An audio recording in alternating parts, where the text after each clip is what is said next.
Nah, untuk acara berikutnya masih banyak Bapak Ibu panelis-panelis kita yang luar biasa dan hebat-hebat, pakar dari industrinya masing-masing.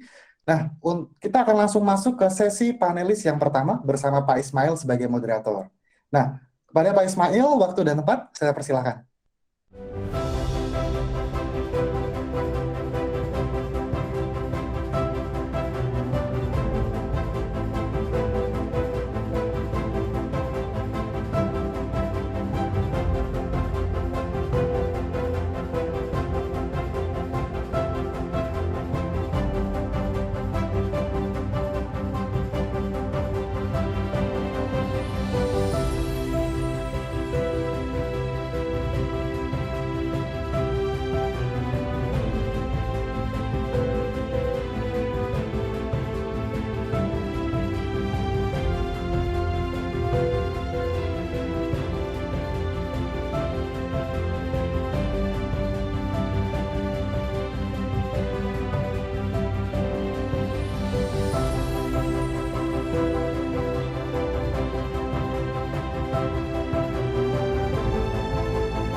Oke, terima kasih Pak Robi atas waktunya.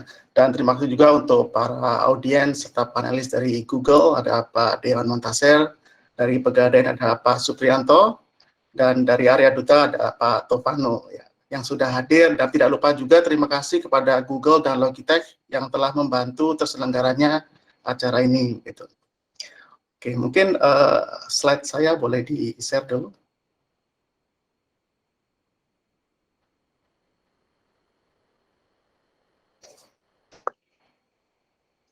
Baik, mari kita mulai terkait topik kita pagi ini, yang merupakan topik yang masih hangat, karena sudah berjalan hampir 2 tahun, bahkan sampai saat ini, yaitu More Than Surviving, Adapting Cloud Technology During the Pandemic. Oh ya, sebelumnya jika audiens ada pertanyaan selama jalannya diskusi, silahkan bertanya melalui kolom chat di pojok kanan bawah ya, dan sesi ini akan berlangsung sekitar 40 menit. Begitu. Oke, next. Oke, baik. Tentunya terkait dengan pandemi COVID-19 ini yang sudah berlangsung hampir 2 tahun, banyak memukul banyak perusahaan ya. Bahkan menurut beberapa surat kabar online, contohnya di sini ada Tempo, 47% UMKM bangkrut, dan ada ribuan hotel dan restoran tutup permanen, dan sebagainya. Tentu saja perusahaan harus berjuang untuk survive ya, dan mencari cara bagaimana mengatasi pandemi ini, terutamanya dengan mengakselerasi transformasi digital dalam perusahaannya. Oke. Nah, dari yang dulunya misalnya punya toko offline, lalu perusahaan bertransformasi ya, membuka toko online.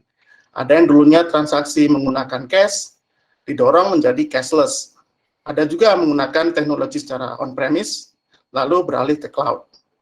Nah, ada juga yang cara bekerja nih, bekerja di kantor, sebelumnya harus di kantor terus, lalu bekerja bisa dari mana saja, atau hybrid working. Nah, menurut riset juga, 75% perusahaan-perusahaan melanjutkan journey digital transformasinya, walaupun pandemik masih berlangsung. Nah, bahkan 65% diantaranya mengakselerasikan investasi untuk journey digital transformation mereka. Nah, next slide. Nah, bagaimana dengan future demands? Nah, tentunya perusahaan-perusahaan akan terus mengeksplor teknologi baru, menjadi early adapter dari perkembangan teknologi terkini, memodernisasi alat kerja, infrastruktur, dan sebagainya. Nah, dari para karyawan juga mengadopsi kultur bekerja yang lebih kolaboratif ya, nah, di mana mereka bekerja dengan kenormalan baru, hybrid, mungkin seperti yang disampaikan oleh presentasi sebelum-sebelumnya, bekerja dari mana saja. Nah, perusahaan juga akan terus mengadopsi, meneruskan proses digital transformation menyeluruh di organisasinya agar bisa selalu menjadi perusahaan yang efisien dan memiliki daya saing yang mumpuni. Oke, mari kita mulai langsung aja ya ke diskusi dan mengetahui lebih lanjut terkait dengan topik kita kali ini. Nah, kita akan gali nih pengalaman dari para praktisi luar biasa, dari Pegadaian, Arya Duta, dan Google. Oke. Mungkin kita mulai dari pertanyaannya ya. Nah, kita urutkan dari perusahaan yang paling tua yang bisa menjawab nih, dari Pak Suprianto. Pegadaian sudah 100 tahun lebih ya. Mungkin nextnya dari Pak Suprianto ke Arya Duta, Lalu yang paling muda nih dari Google. Oke, pertanyaan pertama untuk Pak Suprianto nih. Apakah dampak yang paling terasa pada pandemi COVID-19 ini di perusahaan? Dan bagaimana perusahaan Bapak beradaptasi dengan kondisi pandemi ini? Ya, silakan Pak Suprianto. Terima kasih Pak Ismail. Ya. Sampai ketemu Pak Dion. Salam, sampai ketemu lagi. Salam kenal lagi. Udah lama nih nggak ketemu kita. Senang ketemu di sini Pak Supri. Ya ini Point Star bantu nemuin kita. Iya. Ya cerita tentang Pegadaian sudah 120 tahun ya. Jadi secara bisnis juga mature gitu. Jadi kalau ditanya impact pandemi ini seperti apa? Saya cerita terlebih dahulu bahwa Pegadaian in term of bisnis kita punya 3 bisnis besar ya. Yang pertama adalah core bisnis kita Gade, kemudian kita juga masuk bisnis payment point gitu. Yang ketiga adalah kita punya bisnis tabungan emas. Nah, ini salah satu breakthrough kita bahwa kalau dulu persepsinya bahwa Pegadaian itu hanya untuk kaum ibu-ibu, emak-emak lah yang berumur gitu. Orang jadul lah gitu kalau masuk Pegadaian gitu. Tapi Pegadaian bertransformasi. Jadi Pegadaian bertransformasi bagaimana shifting customer kita menuju ke customer yang milenial.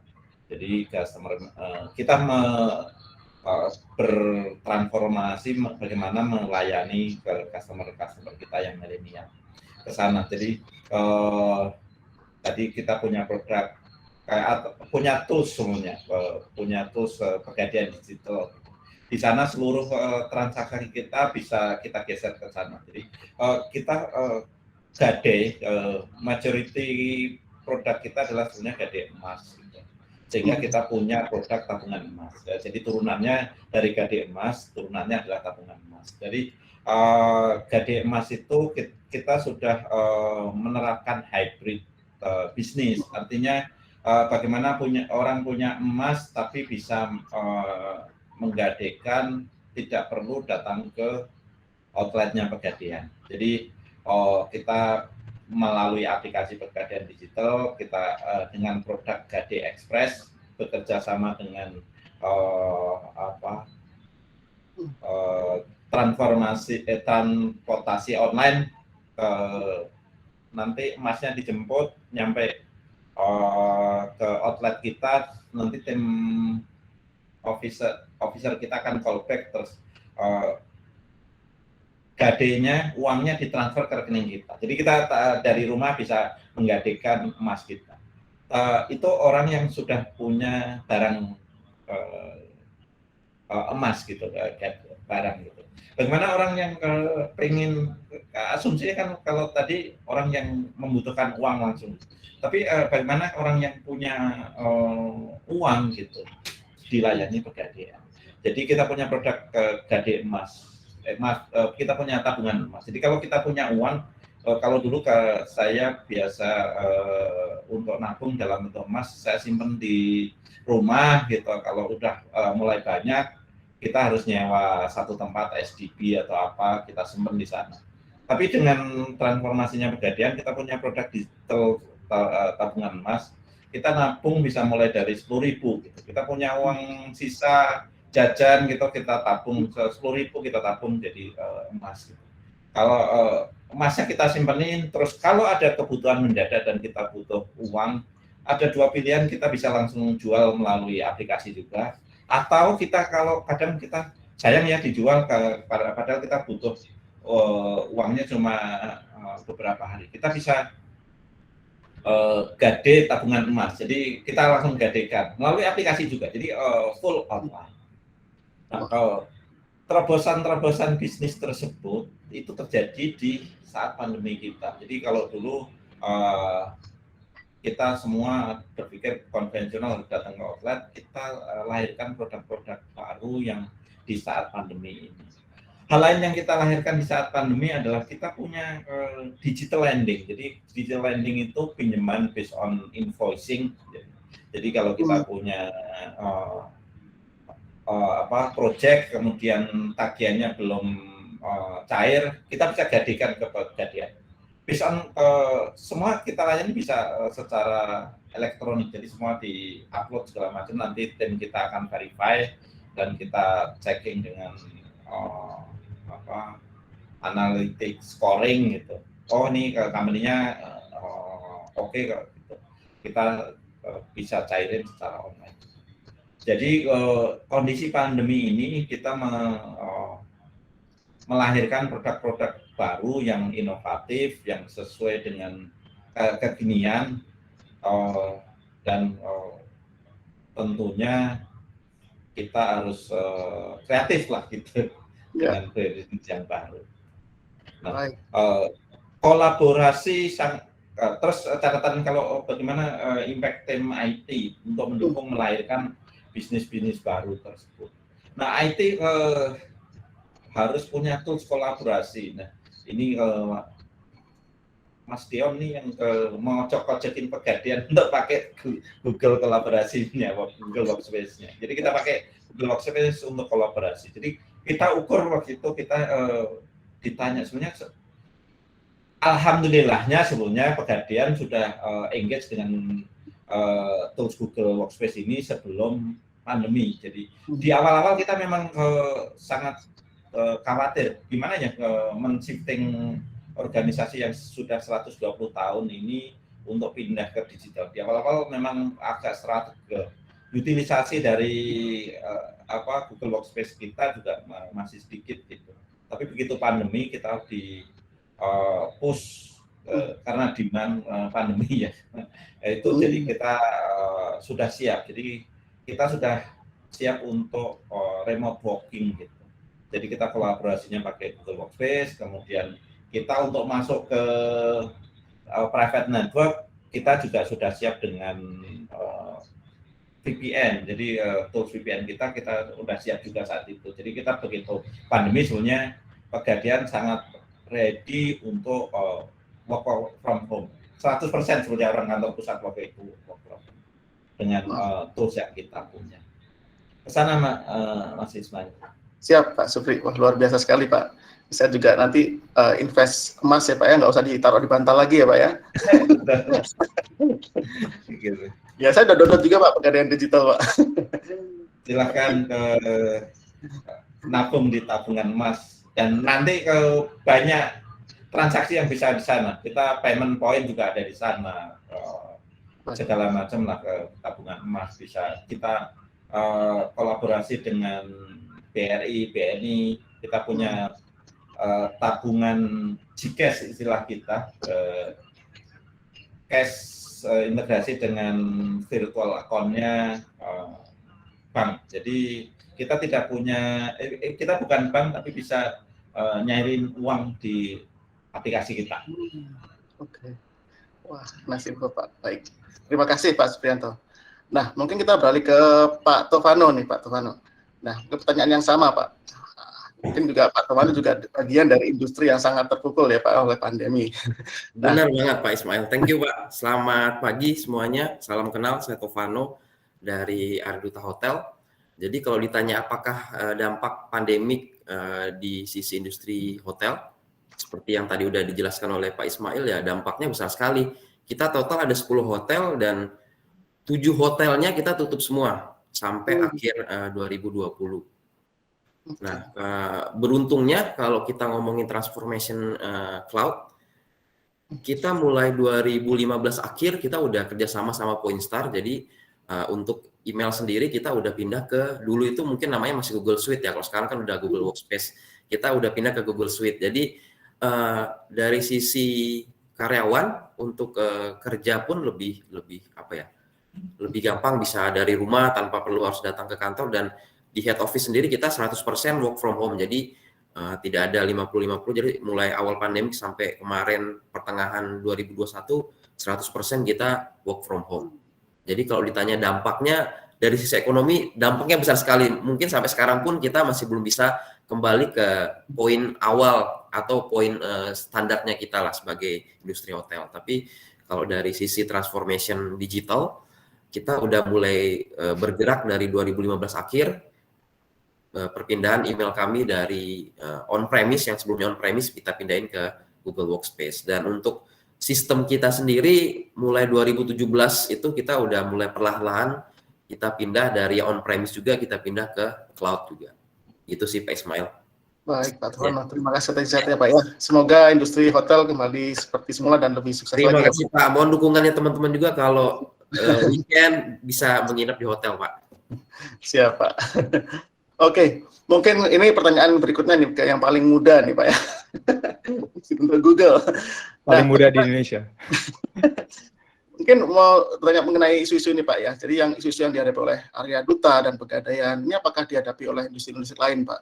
Nah, mungkin apabila diurutkan dari yang paling banyak dikeluhkan oleh para calon pengguna Google Cloud begitu Pak ya, situasi apa Pak yang paling sering mereka hadapi begitu? Iya, jadi mungkin sebelum saya mulai, saya ucapkan terima kasih sharingnya nih Mas Supri, Mas Tovano.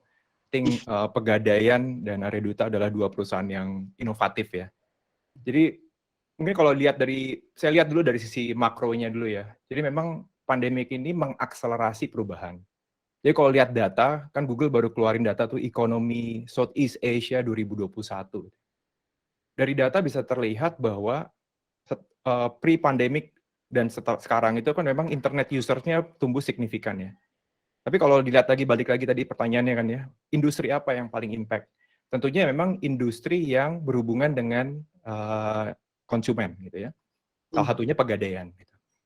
Jadi kalau dilihat dari data, internet ekonomi itu kan kita sekarang kalau startup itu satuannya GMV ya, Gross Merchandise Value.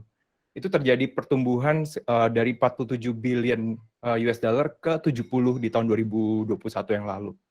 Itu di-drive oleh sektor e-commerce, transportation dan food ya, online media dan online travel. Nah, jadi memang terjadi shifting nih, shifting dari consumer. Nah, lebih besarnya lagi, kalau kita lihat dari bisnis ya, dunia bisnis, itu terjadi paradigm shift.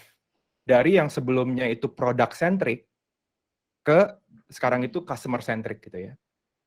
Jadi customer centric itu mengedepankan berarti customer experience. Jadi kalau kita lihat kenapa taksi kalah bersaing ya di beberapa belahan dunia.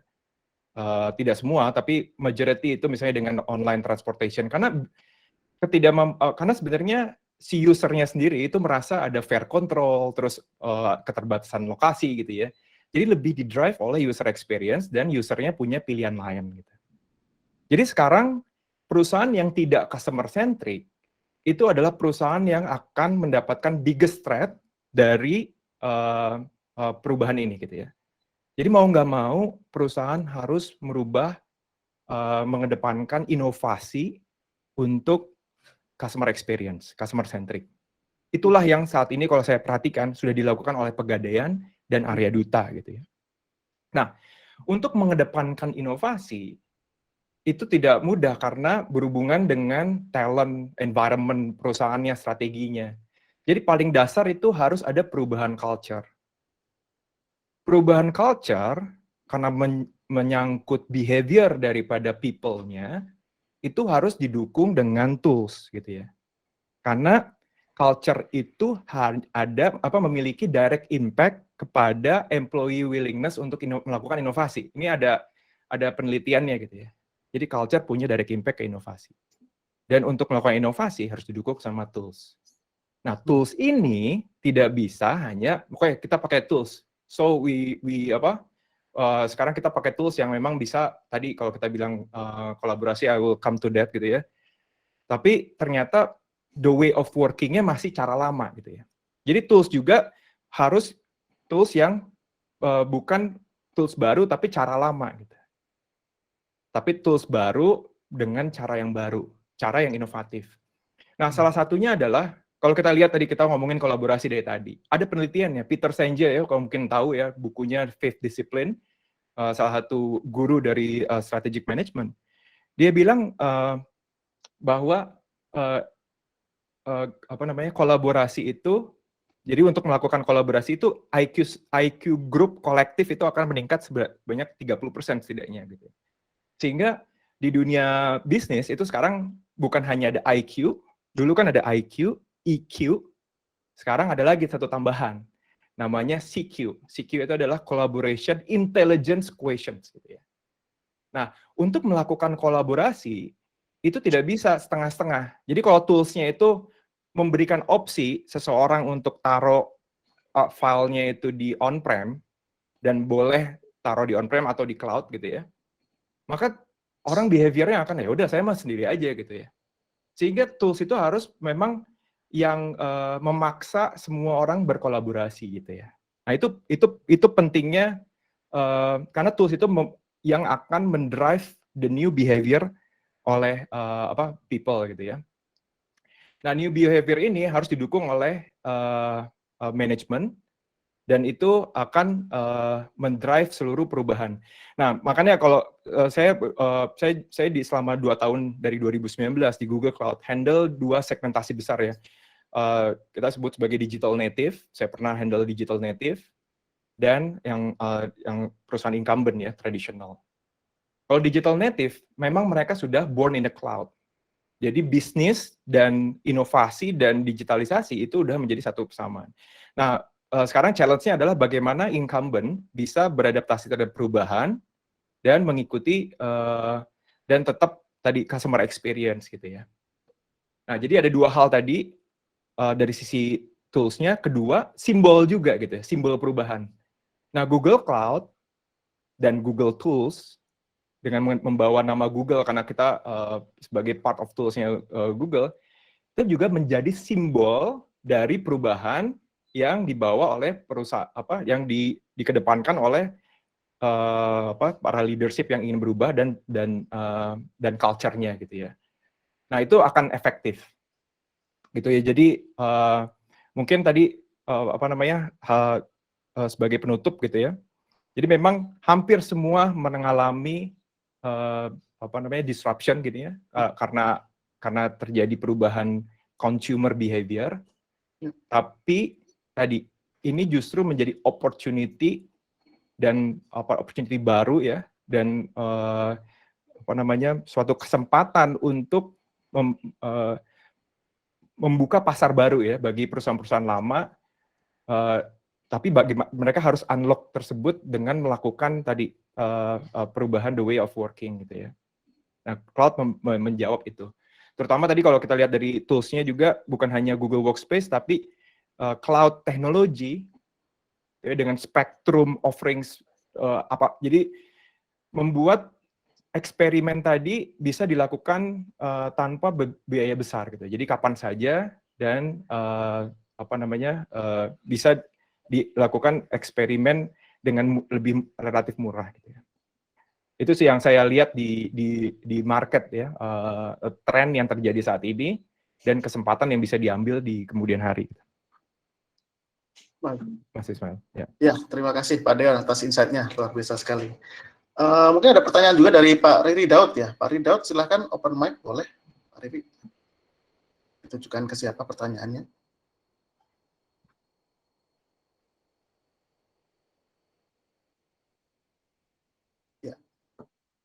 Ya, Pak Riri, silahkan Pak Riri. Masih di mute Pak.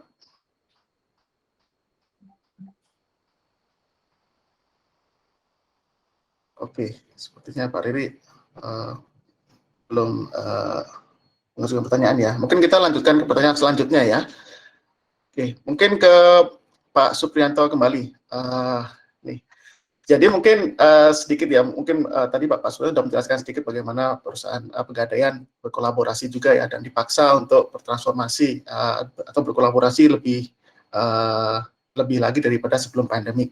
Nah, mungkin pada awal-awal kejadian mungkin pandemi ya Pak ya, atau perusahaan yang baru saja menerapkan working from home, karena mungkin nggak banyak juga perusahaan yang fully menerapkan ini dan terbiasa begitu ya. Nah, pada awal kejadian pandemi ini, apakah Pegadaian mengalami shock Pak? Ada perubahan gaya bekerja yang sangat besar, Lalu kendala apa Pak yang biasanya dihadapi karyawan ketika diharuskan bekerja ya hybrid ya, mungkin ada sebagian di kantor, sebagian di rumah dan sebagainya. Ya, silakan Pak Supri. Ya, tentunya karena kita perusahaan finansial ya, semua itu banyak proses yang based on formal approval gitu. Nah, dan semua administratif itu tanda tangan basah gitu. Mau komunikasi lebih banyak ke memo gitu, jadi kirim memo gitu. Kalau mau request sesuatu ke divisi lain, ke bagian lain harus ada memo. Mau segala macam lah komunikasinya baik.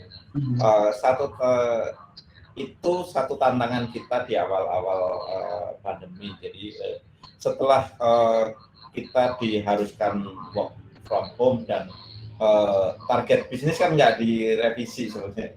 Bisnis harus terjalan. Jadi outlet kita yang di outlet semua tetap harus buka. Ya waktu itu beberapa lokasi kita harus sesuaikan bahwa ngikutin PPKM segala macam kita sesuaikan. Tapi bisnis harus terjalan. Kita tetap melayani.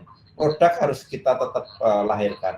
Inovasi justru itu menjadi harapan gitu. Jadi produk-produk baru seperti tadi menjadi harapan. Bagaimana kita kolaborasi, meeting, kolaborasi dokumen, kolaborasi bagaimana kolaborasi ide itu bisa jalan bareng gitu. Nah, bagaimana mensiasati tadi yang kalau tadinya culture-nya semua based on paper gitu. Kita harus shifting semua harus ke digital gitu. Jadi secara aplikasi internal proses operation harus kita rubah ke digital gitu. Nah itu menjadi tantangan di IT dan kita bersyukur bisa melewati itu. Jadi komunikasi kita sudah rubah untuk kolaborasi. Kita punya Google Workspace ini untuk formal approval, formal komunikasi di internal. Karena kita financial industry yang harus audit komunikasi segala macam, proses workflow segala macam, itu kita menggunakan ada e-memo gitu, e-office gitu, kolaborasi untuk formal komunikasi. Workflow bisnis juga kita rubah diminimalisasi untuk proses kertas gitu. Semua dirubah ke workflow. Nah ke customer juga gitu, kita implement bagaimana e-KYC gitu, KYC-nya rubah ke digital, kita integrasikan dengan Dukcapil, terus bagaimana full digital kita bisa dijalankan untuk menjadi nasabahnya Pegadaian bisa fully digital, tidak perlu datang ke cabangnya Pegadaian. Hal-hal tersebut kita jalankan. Kalau ditanya tadi di awal-awal pasti ada perubahan change mindset yang kita harus kita jalankan gitu. Waktu itu kita beruntung bahwa Pegadaian sudah kondak untuk menyatakan digital transformasi. Jadi beberapa hal kita sudah prepare di sebelum pandemi. Memang utilisasi atau traksinya masih limited, tapi begitu pandemi ini dapat traksi yang lebih cepat lagi gitu. Tantangannya sana. Jadi even sampai sekarang ya kita di kantor pusat tetap walaupun pemerintah boleh 75%, Pegadaian masih flexible time gitu. Bagaimana kontrol productivity ya, absen dan sebagainya kita rubah ke digital gitu. Jadi kontrol time available di Jakarta atau enggak gitu. Kita dengan digital juga ke sana. Jadi memang ada traksi di bisnis, tapi productivity kita coba cari dengan digital semua. Terima kasih. Baik. Terima kasih Pak Suprianto. Ya, mungkin ada rekan-rekan yang mau mendaftar ke Pegadaian, bekerja di sana sangat fleksibel sekali, mungkin jadi salah satu opsi ya. Untuk ya, mungkin kita beralih ke Pak Tovano ya dengan pertanyaan yang sama. Ketika kejadian pandemi awal itu, shocknya seperti apa Pak di perusahaan? Lalu kendala yang biasanya dihadapi oleh karyawan yang diharuskan bekerja untuk working from home ini seperti apa? Mungkin bisa diceritakan sedikit Pak Tofano. Oke, thank you Pak Ismail. Jadi seperti yang udah saya jelaskan tadi di awal, kita beruntung karena Arduta sendiri kita udah curi start ya, kita move ke digital itu dari 2015. Jadi di saat pandemi mulai di Maret 2020, kita sebenarnya udah ready. Dari karyawan pun sebenarnya sebelum pandemi pun udah ada yang kerja dari rumah, jadi mereka tanpa perlu datang ke kantor pun, terutama yang sales ya, mereka tanpa perlu datang ke kantor pun mereka bisa update kerjaan mereka dari rumah, atau meskipun di jalan pun mereka bisa update kerjaan mereka. Jadi kalau ditanya apakah ada shock, kalau dari sisi kita hotel, alhamdulillah nggak ada shock, karena kita udah perlahan-lahan dari awal kita curi start untuk pindah ke digital, gitu sih Pak Ismail. Oke, jadi udah siapan ya dulu ya sebelumnya. Ya, kita udah sedia payung dulu Pak sebelum hujan Pak. Mantap Pak. Ya, mungkin terima kasih ya Pak Tofano. Mungkin kita beralih ke Pak Deon nih. Iya. Jadi mungkin saya mau tanggapi aja ya, karena ini berdasarkan pengalaman saya juga untuk membantu. Ini kan salah satu bagian dari perubahan ya, apa yang dilakukan oleh Pegadaian dan Aryaduta. Jadi yang paling penting saat ini berdasarkan mana yang gagal dan yang sukses, itu kunci utamanya adalah seamless experience gitu ya. Jadi kalau kita ngomongin di dua aspek ya, aspek yang karyawan internal maupun yang aspek eksternal. Kalau yang internal, kalau kita tadi memang konsisten ingin melakukan perubahan yang dari sisi bisnis proses Pegadaian, product innovation maupun yang Aryaduta itu connecting all the users. Omni channel, jadi experience di mobile, di laptop, di any platform has to be seamless ya, sama konsisten dan tidak beda gitu. Sehingga adopsinya itu baik lagi kan internal juga customer gitu ya. Experience dari internal karyawan itu baik gitu ya. Dan itu yang memang kami kedepankan gitu ya, untuk itu penting sekali sebagai faktor.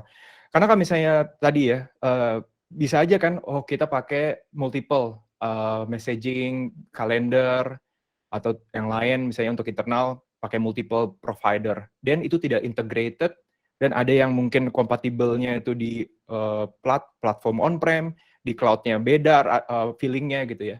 Itu semua very essential. Dan untuk yang ke eksternal, ke perubahan tadi product innovation. Product innovation-nya juga harus tadi dengan menggunakan cloud technology, maka experience multi-channel, mau itu nanti ciptain produk mobile, terus browser base, terus experience di setiap front end ya, touch point, in any touch point, customer kita tuh punya experience yang sama gitu ya. Nah itu yang memang perlu dikedepankan. I think yang take away yang berdasarkan experience saya dan juga masukan dari interaksi saya juga dengan teman-teman Pegadaian kemarin yang sudah dilakukan dengan sangat baik, dan tentunya juga Aryaduta ya. Baik, terima kasih banyak Pak Deon. Oke, mungkin ada pertanyaan dari audiens, silahkan ya di kolom chat di kanan bawah. Nanti kalau memang ada pertanyaan kita akan bacakan dan ditujukan untuk siapa nanti silahkan diajukan. Oke, mungkin pertanyaan selanjutnya ke Pak Supriyanto ya. Nah, untuk saat ini Pak, kira-kira apa aja nih Pak sarannya ya untuk perusahaan-perusahaan ke depannya untuk survive, dan lebih dari survive ya Pak ya, untuk sukses dalam melewati pandemi ini, serta menjembatani ke tren-tren di tahun berikutnya. Ya. Silakan Pak Supri. Oke, jadi kalau tadi saya cerita bahwa Pegadaian 120 tahun, bagaimana kita agar tetap relevan gitu. Karena customer kita yang emak-emak, yang ibu-ibu, yang sudah berumur, kita harus mau nggak mau kita harus geser ke customer yang milenial. Ini menjadi tantangan besar kita. Jadi kita mencanangkan transformasi karena kita tahu persis bahwa customer kita akan semakin menua gitu. Jadi usia customer semakin menua, otomatis dengan sendirinya akan tergantikan oleh customer yang milenial ini. Di sana menjadi tantangan Pegadaian, kita harus melahirkan produk-produk baru yang tetap relevan dengan bisnis yang kekinian gitu. Jadi ke Pegadaian juga berkolaborasi dengan e-commerce gitu. Seluruh e-commerce kita konekkan dengan Pegadaian. Dalam rangka apa? Kita tidak bisa bersaing dengan e-commerce tersebut gitu. Dia mempunyai produk-produk yang baru gitu. Kita tidak bisa langsung bersaing, tidak mau kolaborasi gitu. Kita melihatnya adalah kita harus kolaborasi dengan e-commerce. Kita seluruh produk kita disebut nama, misalnya di Tokopedia ada channel Pegadaian, Shopee ada channel Pegadaian, Bukalapak ada channel Pegadaian, Gojek juga ada channel Pegadaian. Jadi kita kolaborasi di sana, bagaimana menjual, men-channelkan produk kita ke sana. Jadi buka tabungan emas itu bisa melalui channel sana. Layanan kita bisa melalui channel sana. Itu satu. Nah, hal baru juga bahwa mau nggak mau kita harus memanfaatkan teknologi yang baru untuk menghadapi bisnis yang baru ini juga. Kita menerapkan misalkan analitik gitu. Big data analitik kita mulai implementasikan, melihat bagaimana credit scoring, bagaimana upscaling, bagaimana cross selling gitu. Ini kita implementasikan untuk membuat produk-produk baru yang relevan dengan kebutuhan masyarakat saat ini. Di sisi Gade sendiri, kita juga harus berinovasi. Kita produk apa lagi ya yang kita harus lahirkan, kita harus sesuaikan. Kita punya produk Gade Efek, gitu, surat berharga. Jadi kalau orang punya surat berharga, kadang surat berharga jatuh temponya masih 2 tahun lagi. Gitu. Padahal ada kebutuhan mendesak sekarang, itu bisa kita jadikan ke Pegadaian gitu. Kita connect kita bisa verify ke IDX sana bahwa ini orangnya benar punya surat berharga atau tidak gitu. Bisa Gade saham, Gade obligasi segala macam. Itu kita punya produk-produk tersebut. Nah, ini menjadi penyemangat, menjadi tantangan juga dari Pegadaian. Bagaimana menumbuhkan, menginovasi bisnis baru di Pegadaian untuk melahirkan bisnis yang tetap relevan saat ini. Di sisi internal sendiri, di capability IT juga mau tidak mau harus bertransformasi. Bagaimana the way of working tim internalnya Pegadaian. Kita menerapkan agile organisasi dengan metode kerja kita menggunakan Scrum. Di sana kita berkolaborasi antara bisnis dan IT untuk melahirkan produk-produk semakin cepat. Teknologi juga kita implementasikan bagaimana mendevelop aplikasi bisa lebih cepat lagi dengan teknologi baru. Ini menjadi mindsetnya Pegadaian bahwa kita harus mentransform organisasi, mentransform mindset kita dengan teknologi yang baru, dengan the way of working ke kita dengan cara yang baru. Kesana Mas, terima kasih. Terima kasih banyak Pak Supri, luar biasa sekali. Ya, mungkin dari Pak Tovano, pertanyaan yang sama ya, untuk saat ini apa yang dibutuhkan oleh perusahaan ke depannya untuk survive dan sukses dalam melewati pandemi ini serta menjembatani tren ke tahun-tahun berikutnya. Ya, mungkin bisa di-share ke rekan-rekan yang sudah hadir di sini. Silakan Pak. Thank you Pak Ismail. Jadi kalau dari saya sendiri sih kita harus lebih sering mengikuti perubahan yang saat ini kan teknologi cepat sekali berubah ya. Jadi kita harus bagaimana kita mengimbangi perubahan tersebut. Jangan sampai perubahan udah terjadi baru kita mengikuti perubahan tersebut. Kalau bisa kita sebelum ada perubahan kita udah mulai perubahan tersebut. Nah, kalau dari sisi hotel sendiri kita udah mulai berupaya kayak saat ini karena di masa pandemi kita mengurangi kontak langsung dengan guest. Jadi saat ini kita di hotel sendiri kita sedang membangun ada 2 proyek yang cukup besar. Yang pertama kita sedang membangun self check-in, jadi di mana nanti tamu-tamu kita atau guest-guest kita untuk ke hotel mereka tanpa perlu mereka ke reception, mereka udah bisa self check-in sendiri dan bisa pegang kuncinya sendiri juga. Dan di proyek yang lain lagi kita saat ini sedang membangun satu mobile apps yang dimana di dalamnya selain bisa untuk booking dan untuk mengecek availability kamar kita atau harga kamar kita juga sedang membangun loyalty program. yang dimana nanti tamu-tamu kita dengan menginap di hotel akan mendapatkan poin. Nah, poin itu bisa mereka gunakan atau mereka tukarkan di banyak merchant, atau mereka bisa juga menukarkan poin tersebut untuk bisa menginap di hotel kita. Seperti itu sih Pak Ismail. Baik. Thank you. Terima kasih Pak Tovano. Ya. Ya, mungkin pertanyaan selanjutnya ke Pak Deon nih Pak.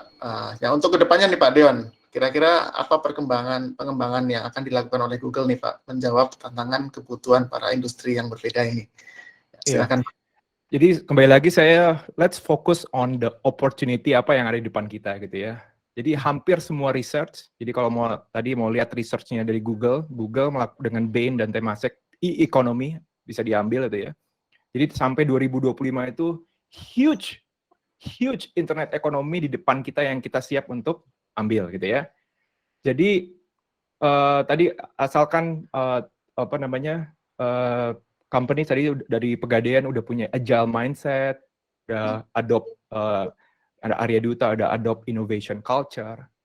Dan 3 hal, think big, bisa start small, gitu ya, start small dengan adanya cloud, kita iterate, eksperimen, nanti scale up.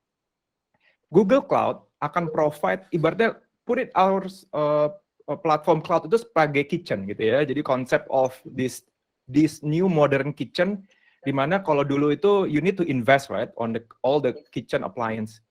Jadi untuk tadi grab opportunity consumer baru tadi yang sangat besar, opportunity-nya GMV-nya sangat besar, then buatlah digital menu gitu ya. Jadi tinggal siapin chef-nya sama tukang masak, apakah itu nanti buat applications berdasarkan arsitektur yang baru, terus gather all data, kita lakukan analisa, dapetin predictive insights, terus leverage AI dan machine learning. Jadi itu tidak ada, jadi sekarang tuh hampir nggak ada batasan gitu ya. Itu yang sebenarnya dimanfaatkan oleh startup dan digital native, karena mereka gunain kitchen-nya udah ada. Everyone have the same access to this innovation kitchen. Nah, incumbent seperti Arya Duta dan Pegadaian dan yang lain-lain punya aset existing customer, existing aset produk gitu ya. Jadi tinggal diramu nih ya dengan tadi agile mindset dan innovation culture, dikombine dengan tools yang buat internal supaya bisa kolaborasi. Terus jadi bangun nih digital menu yang baru, produk, dan kita bisa eksperimen cepat, kalau gagal bikin lagi yang coba cari lagi yang lain gitu ya. Setiap saat, sehingga ini ekonomi Indonesia bisa, kalau sekarang kalau dulu kan kita sebut sebagai zero sum game gitu ya, kalau sekarang adalah positive sum game, di mana semua enterprise harus saling bahu membahu untuk jadi tidak ada yang jadi korban gitu. Harusnya kalau enterprise Indonesia maju, maka Indonesia tumbuh dan tangguh mencapai I think double triple digit growth ya. Sebagai yang terbesar di Southeast Asia. Baik. Oke, terima kasih Pak Deon atas insight-nya. Ya, kira-kira ada pertanyaan lain dari audiens? Silakan. Saya beri waktu. Ya, silakan di chat atau mungkin bisa langsung open mic dan ditanyakan ke para panelis. Ya, sepertinya penjelasan dan paparannya sudah sangat mendetail sekali Pak Ismail. Makanya audiens ini sudah terjelaskan dan tercerahkan semua gitu. Ya, tidak ada pertanyaan nih. Nah, kita Pak Ismail nih, kita masih ada satu panel lagi, ada 2 speaker hebat lagi yang sedang menunggu nih. Nah, barangkali mungkin bisa disimpulkan dari panel Bapak nih, apa nih kesimpulannya? Key point-nya apa nih yang bisa dibawa sama Bapak Ibu audiens? Siap Pak Robi. Ya, mungkin saya simpulkan sedikit ya dari paparan tadi. Jadi saya melihat di sini para panelis melihat bahwa transformasi digital ini sangat penting ya, dan terutama mengadopsi cloud technology menjadi salah satu kunci ya untuk selain survive dan sukses gitu dalam menghadapi pandemik ini dan tantangan-tantangan lain ke depannya, karena kita tidak tahu apa lagi yang akan terjadi di ke depannya begitu. Dan kita harus fokus tadi ke consumer. Pak Supriyanto mengatakan bahwa inovasi mengenai digital, melihat konsumernya sekarang udah bergeser nih dari ibu-ibu, mungkin dari yang gen milenial yang sekarang mungkin masih pelajar, tapi nantinya bakal yang bekerja dan mempunyai duit ya. Jadi istilahnya mereka menjadi harapan baru ya untuk penggerakan ekonomi. Dan kayak Pak Tovano kita lihat udah inovatif sekali, udah bersiap dari sebelum pandemik ya, menggunakan tools dari cloud dan mempunyai inovasi digital lainnya. Nah, mungkin itu ya harapannya perusahaan-perusahaan lain juga mengambil ini sebagai ya inspirasi agar selalu bersiap ya, karena kita tidak tahu masa depan ini akan seperti apa. Ya pastinya jika mengadopsi teknologi terkini dan mempersiapkan ya para karyawan dengan tools yang tepat dan training yang baik, itu akan membantu sekali untuk survive dan sukses. Oke, mungkin seru sekali ya mungkin diskusinya, namun sayang karena terbatasnya waktu, maka kita harus akhiri sesi ini dan lanjut ke sesi berikutnya. Terima kasih banyak Pak Supriyanto, Pak Tovano, dan Pak Deon sudah sharing insight-nya sangat luar biasa. Semoga ini menjadi inspirasi dan manfaat bagi kita semua yang hadir pada pagi hari ini, dan ini kan ada di record, akan disebarkan juga ke channel-channel kita begitu. Ya, saya kembalikan ke Pak Robi untuk lanjut ke sesi berikutnya. Silakan Pak Robi. Terima Ya, kasih. Terima terima kasih Mas kasih Supri, sekali Mas lagi Pak Tovano. Ismail, Pak Supriyanto, Pak Iya, Tovano, dan Pak Deon. Mohon maaf sekali, ternyata kita ada Terima kasih. keterbatasan waktu nih Pak. Jadi mungkin di summit selanjutnya kita bisa sambung lagi nih episode kedua gitu ya.